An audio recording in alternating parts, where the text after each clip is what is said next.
Also, News Nation's Hannah Brandt is live outside the White House, where we're keeping an eye on things there. Hannah, what more are we learning about what is in the next steps at the White House? Yeah, Laura, well, that's the big question at this point. A defense official does tell me about those service members who were killed in action that they are just not going to be releasing further information at this point. They will not say where this attack took place, but we're certainly keeping an eye for more details. Remember, President Trump said in his early morning Saturday address, American heroes may be killed. That often happens in a war. And the news of this deadly attack comes just hours after we saw President Trump post a warning to Iran on his Truth Social account. That happened just after midnight last night.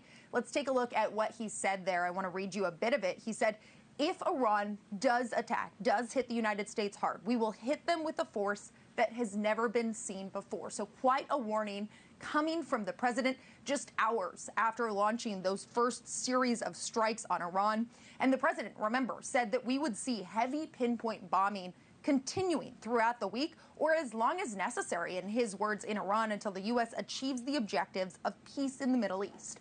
Now, right now, I would point out the president, he's not here at the White House. He's down in Florida at Mar-a-Lago. That's where he was when he initially ordered the launch of these strikes. He monitored the situation throughout the day, we're told, alongside other members of his national security team. You can see photos that the White House released there on your screen. The people alongside the president, including his chief of staff, Susie Wiles, Secretary of State Marco Rubio, Secretary of War Pete Hegseth. But the president is scheduled to return here to the White House tonight. And when he does get back, we have a lot of questions for him. We're going to be seeing how the president sells this military operation to the American people and to lawmakers. So far, we have gotten some insight from senior Trump administration officials who held a call with reporters yesterday, giving some insight into this operation. And they've essentially been arguing that President Trump had no choice but to strike Iran first. Those senior administration officials say they had analysis that if the U.S. just sat back and waited to get hit first, that the amount of casualties and damages would be substantially higher to the U.S. and its allies than if the U.S. acted preemptively.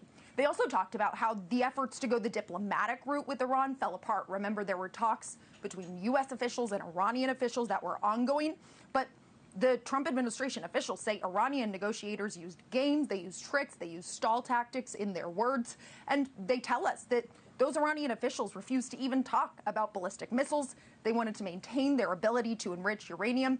And essentially, there were just so many lines they wouldn't cross that ultimately President Trump, we're told, decided diplomacy was no longer realistic. So really, we're already hearing the Trump administration lay out some of their argument, making the case about their justifications for this strike. But what major questions remain are what the objective is here and what comes next for Iranian leadership, Laura. Absolutely. Well, we've got that new time frame, too. News Nation's Hannah Brandt reporting outside the White House. We'll check back in with you next hour. Thank you for watching. Subscribe below and download our News Nation app right now on your phone, and you will get fact-based, unbiased news for all Americans.